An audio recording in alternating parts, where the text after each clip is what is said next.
بسم اللہ الرحمن الرحیم۔ محترم ناظرین، آپ یہ پہلے ویڈیو دیکھیں، اس کے بعد میں آپ کے سامنے کچھ باتیں عرض کرتا ہوں۔ 26,000 26,000 26 25,000 26,000 26,000 اچھا، آپ نے ویڈیو دیکھ لی۔ اس ویڈیو میں یہ سبزی منڈی ہے یا فروٹ ہے جو بھی ہے، اس کو ٹوکرے میں ڈال کر اوپر شیخ حدیث شہید رحمہ اللہ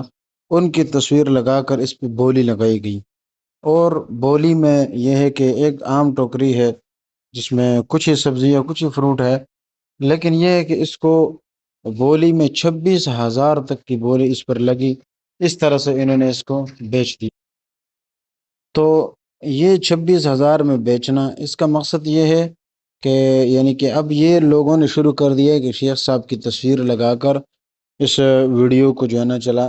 ویڈیو کہہ رہا ہوں، اس سبزی وغیرہ کو یا فروٹ کو بیچنے کا ایک طریقہ ایجاد کیے۔ مسئلہ یہ ہے کہ شیخ صاحب رحمہ اللہ ہو یا کوئی بھی عالم ہو، عالم دین، محبت ہونی چاہیے ہر بندے کے دل میں۔ ظاہر ہے کہ ہمارے علماء ہیں، اکابرین ہیں،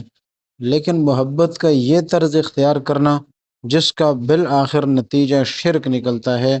ہر مسلمان کو اس سے جو ہے نا بچنا چاہیے، اپنی حفاظت کرنی چاہیے ایمان کی۔ یہ اکابرین سے، بزرگوں سے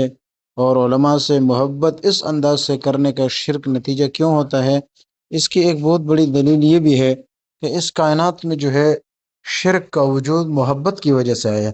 نفرت کی وجہ سے کبھی بھی شرک کا وجود نہیں آتا ہے۔ میرے مقصد یہ ہے کہ مثلا ہم اب فرعون سے، قادیانی سے، ملعون سے، خمینی سے نفرت کرتے ہیں، تو کبھی بھی ہم ان کی قبر پہ نہیں جائیں گے، یا کبھی بھی ہم ان کے جو ہے نا اس کو عبادت کی نگاہ سے یا محبت کی نگاہ سے نہیں دیکھیں گے، تو شرک کا تو سوال ہی پیدا نہیں ہوتا۔ الٹا ہم ان کی قبر پہ پیشاب جو ہے نا کرنا بھی گوارا نہیں کرتے ہیں۔ لیکن دوسری طرف جب ہم دیکھتے ہیں کہ نیک لوگ ہیں، بزرگ ہیں، اکابرین ہیں، ان سے ہمیں دلی محبت ہوتی ہے، ان کی قبر پہ بھی ہم جاتے ہیں، یا یہ کہ ان سے تو نہیں، خیر ان کی قبر پہ جا کر اللہ سے دعا مانگتے ہیں ان کے لیے، یعنی کہ ایک محبت کی عقیدت کی نگاہ سے ان کو دیکھتے ہیں، جس کا نتیجہ بالآخر جب احتیاط نہ ہو یہ ہو جاتا ہے کہ بندے جو ہے آہستہ آہستہ شرک میں مبتلا ہو جاتے ہیں۔ شروع میں تو ایسا ہی ہوتا ہے، معمولی طور پر لوگ اس کو اس نظر سے دیکھتے ہیں، محبت سے، لیکن پھر آہستہ آہستہ اس کا نتیجہ شرک اس لیے ہوتا ہے کہ اس کے بعد جو لوگ آتے ہیں وہ دیکھتے ہیں کہ ہمارے بڑوں نے تو یہ کام کیا تھا، آہستہ آہستہ پھر وہ جو ہے نا کوئی بڑی بلا سمجھنے لگتے ہیں، اور شرک کا دروازہ اسی طرح کھلتا ہے۔ اس کی ایک بہت بڑی مثال اگر میں آپ کو دوں تو حضرت نوح علیہ السلام کے زمانے میں شرک کی سب سے پہلے بنیاد پڑی گئی، یعنی کہ ان سے پہلے یہ ہے کہ شرک پڑی، چونکہ ظاہر ہے کہ اس سے پہلے انبیاء بہت کم تھے، حضرت آدم علیہ السلام تھے، حضرت شیس علیہ السلام وغیرہ وغیرہ، تو ان میں شرک نہیں تھا۔ سب سے پہلے شرک کی بنیاد پڑ گئی ہے حضرت اس زمانے میں، کہ جس زمانے میں پھر ان کو سدھارنے کے لیے اللہ نے نوح علیہ السلام کو بھیجا، اور انہوں نے کتنی محنت کی جا کے پھر اتنا وہ شرک ان کے دلوں سے نہیں نکل رہا تھا، جس کا مقصد اور بنیاد محبت تھی۔ اس کی وجہ یہ تھی کہ چونکہ پہلے زمانے میں 5 بزرگ گزرے تھے، وہ 5 بزرگ ایسے تھے کہ اللہ کے نیک ولی لوگ تھے، وہ جب دنیا سے چلے گئے تو لوگوں کو غم اور اظہار اور افسوس ہونے لگا۔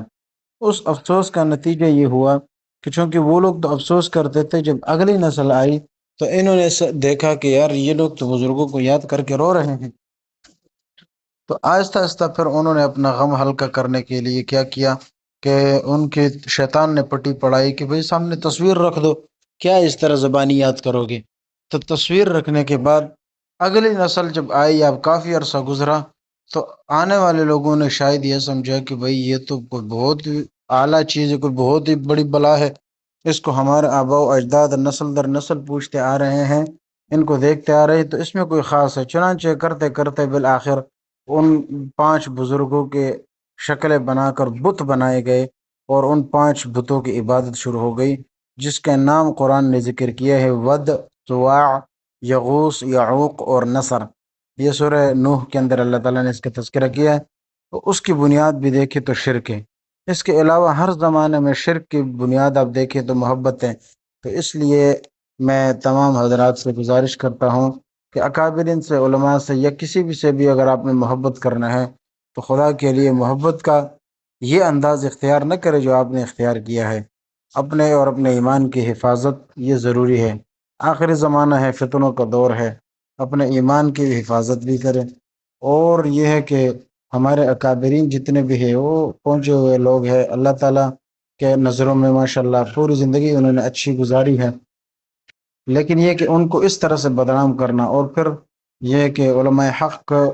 اسی سے علماء حق پر بھی اعتراض شروع ہو جائے گا۔ اس لیے کوشش کرے کہ ان چیزوں سے اپنے آپ کو بچائے، جو کرتا ہے ان کو اس چیز سے لازمی طور پر روکے۔ اللہ تعالی ہم سب کے ایمان کی حفاظت فرمائے۔ جزاکم اللہ خیر۔